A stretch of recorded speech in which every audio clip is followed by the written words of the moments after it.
we're here, Logan and I, to talk about precision medicine, to give our 2 cents to like what is increasingly an audible conversation in our industry. I'm the Chief Medical Officer. My name's Luke, Chief Medical Officer of Arcadia. Logan, I'll let you introduce yourself. Logan Masta, Director of Special Projects at Arcadia. So I assume that you're familiar with the term precision medicine because you're here, but because it is, I think, kind of a new and increasingly, like I said, audible part of our conversation in the industry. I'll borrow the NIH definition.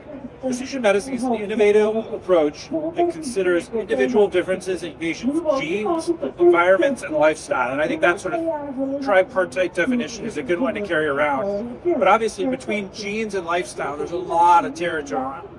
So it is a term that I think, like population health was maybe 10 years ago, is used in different ways in different situations. So we're going to dive into that a little bit. How come this term is getting so much more attention now? I mean, I think that the reasons map to the spectrum of things that define the term. On the one hand, genetics is increasingly an available option to consider as we decide treatments, and that will only continue going forward. But then also, there's increasing recognition that someone's social context, their neighborhood, their social supports are determinant of healthcare utilization and healthcare outcomes. So thinking of precision medicine as a term that might be analogous to personalized medicine, both at the genetic level and at the social environmental level, is appropriate. Another reason, like, why now? So there is opportunity with advanced analytics and availability of data for a new paradigm about clinical appropriateness to be defined. And what I mean by that is that really for decades, for generations, clinical appropriateness has been best defined as data or conclusions that come from randomized clinical trials. So you got 2 groups of people, 2 cohorts that are separated randomly, and the assumption when you randomly separate cohorts is that they're the same. So you apply an intervention to one cohort and not to the other, and the differences in outcomes as a result, because they're theoretically identical populations because of the randomization. The differences in outcomes you see are because of the intervention. So because you gave a drug to one, placebo to the other, the difference that you see is because of the drug. What we know, though, is that our apparatus for producing clinical trials is frankly inadequate for a couple of reasons, for many reasons, but a couple of important ones are: one, it's only generalizable if the populations that you're randomizing are the ones you're going to use the treatment on.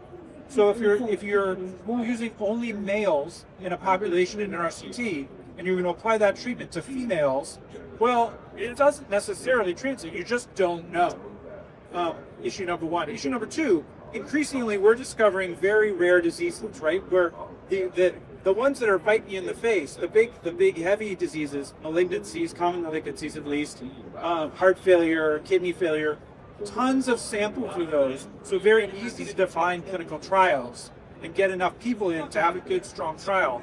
But we want to be able to offer solutions, we want to be able to offer evidence-based treatments to people that have very rare conditions that only happen 1 in 100,000 or even 1 in a million times. Those people deserve to have good evidence and best deployment of solutions as much as someone that has a common disease.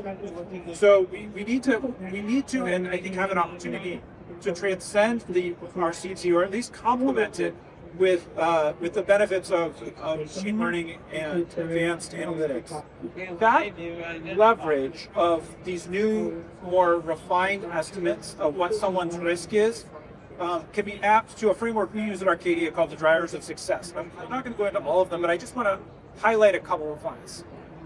In our industry, at least for the last 10 years, we've talked so much about risk adjustment in the context of risk capture for purposes of appropriately getting revenue in a contract, in a Medicare Advantage contract, which took time. That's still true, and in any risk-adjusted performance accountability, risk adjustment will continue to be that. But there's a bigger definition of risk that advanced analytics are going to allow us to pursue, and that's to say that we can now understand not just clinical risk, but social factor risk, or family factor, or caregiver risk, and of course genetic risk, like the ultimate level. On the left side here, when we talk about how to mitigate avoidable cost in a population, again, the ability to understand a specific patient will allow our clinicians to render appropriate care, to deliver cost-effective care, high-cost care if that's appropriate, low-cost care if that's appropriate, in a much more nuanced way. For, as I said, transcending that RCT paradigm potentially. And then lastly, whole person care. The idea that what it is to be a patient, there's really one facet of what it is to be a person, right? Our patients are walking around in the community with many aspects of their lives that are impacting their health. It's not just the patient that we see in the context of the clinic that matters, it's everything that's going on the other 99% of their time when they're out there in the world. And so advanced analytics, the digitization of signals that we can feed into predictive algorithms allow us to deliver much more appropriate patient-centered care than has been the case in the past. So to dig just a little bit deeper, and I alluded to this earlier in that framework of genetics, environment, and lifestyle, but some specific examples. So the ability to have a genetic profile for someone will help us understand disease risk. It will help us understand if this is already in place, how likely someone is to respond to a conventional treatment. And it is already known that there are subclasses of people that respond less robustly to standard practice, to appropriate practice. And so it raises this question: if we have appropriate care that's derived from randomized controlled trials or consensus guidelines, well, we have a person who has a genetic signature that will mitigate the effect. Is it really the appropriate care for them? The answer is no. We need to find what is best to that unique genetic signature. Environmental exposures.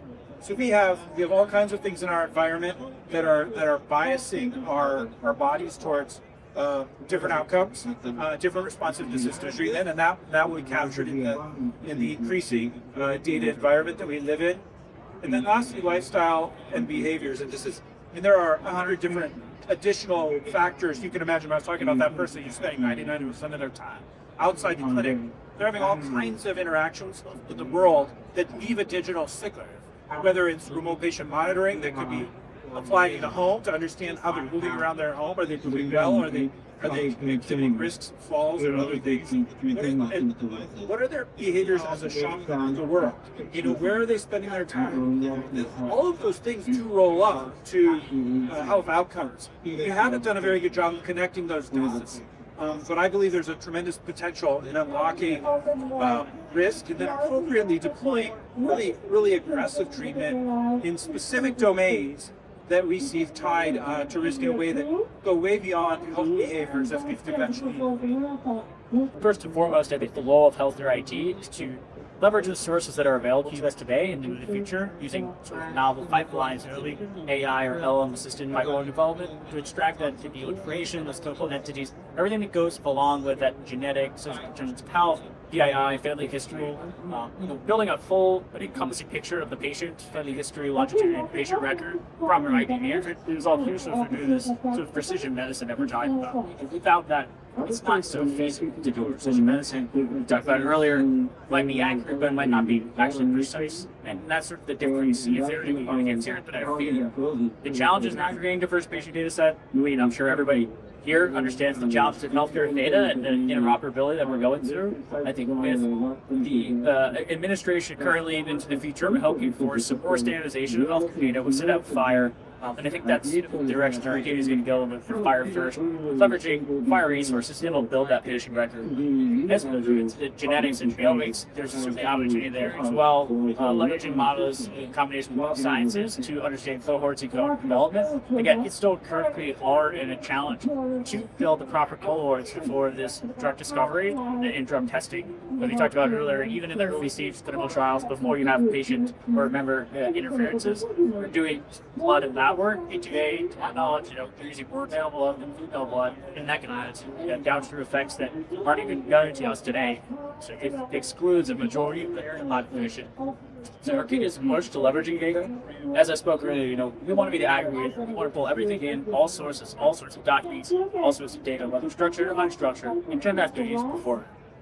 If we can do that, which we're already doing today, we know that within the blocks of this precision medicine, that is going to be AI or LLM driven entity. Yeah, and I just want to double down on the point about the longitudinal record, because I think it is really critical. We think so often about data silos, and those silos exist in different segments of our industry, but that longitudinal record speaks to other silos, even time silos as well.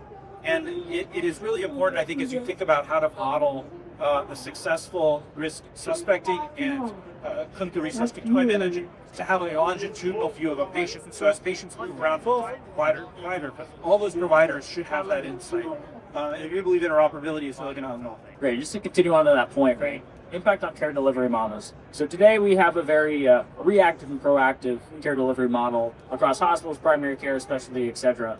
With precision medicine, there's a unique opportunity for us to take a proactive approach. You see this sort of value-based care, suspecting, risk suspecting idea, but there's a level that we can go deeper. We can create customized, specialized patient cohorts in this precision medicine space that allows us to do prospective risk adjustment, but really risk intervention. So we have proactive medicine as opposed to reactive medicine. I think that opens up the door for care management and care pathways that might have not been addressed or explored previously with the patient, and hopefully leads to a better patient experience. I think Dr. Hansen will probably talk about patient trust, and building that trust with precision medicine is going to be incredibly useful and problematic if not. So the workflow changes. So the patient intake, triage, and engagement, as I just mentioned, and kind of leading into this point, building that credibility and building that trust with the physician is hard already.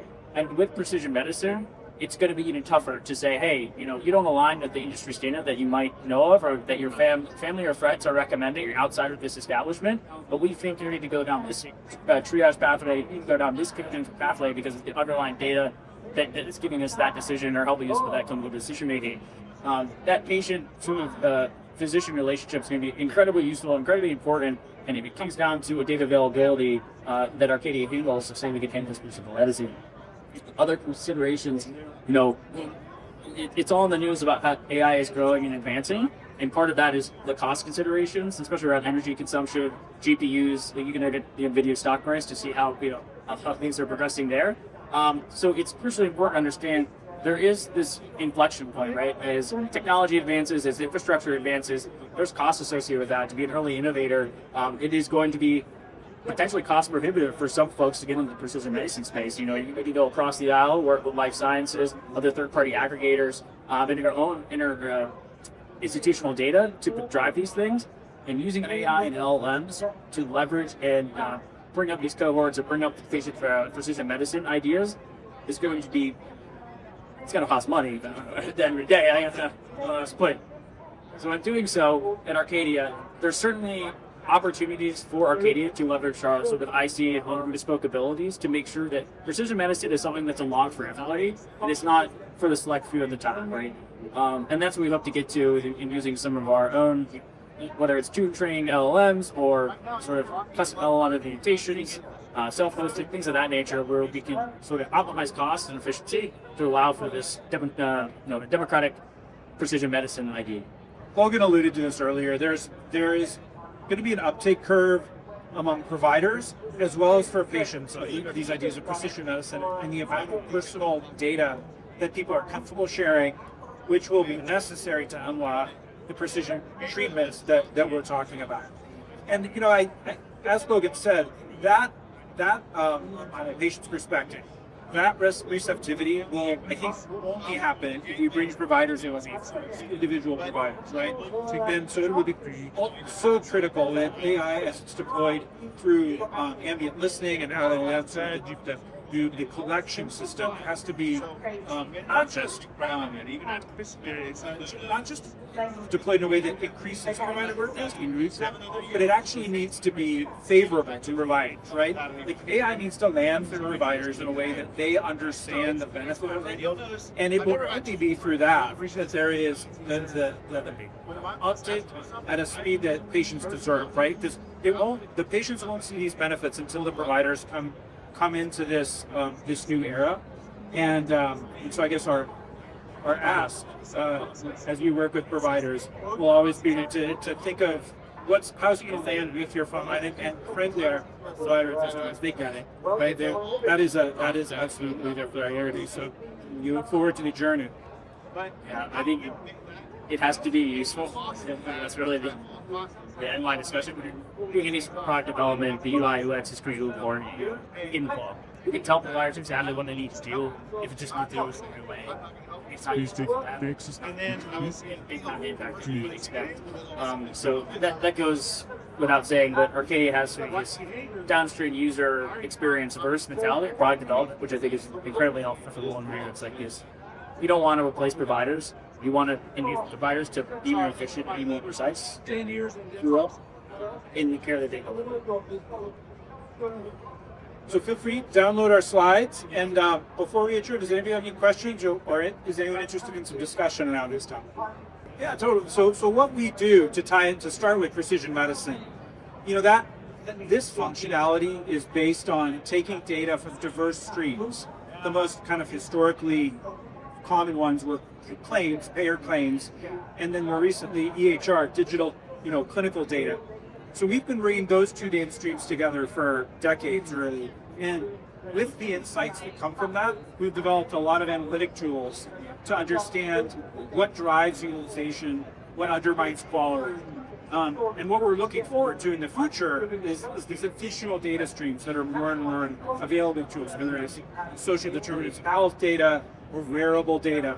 And we think that those additional data streams will allow us to even better predict and offer guidance about deployment of resources used efficiently and awesome. So think of us as a digestion, digestion, and sort of recommendation engine for clinicians and health plans.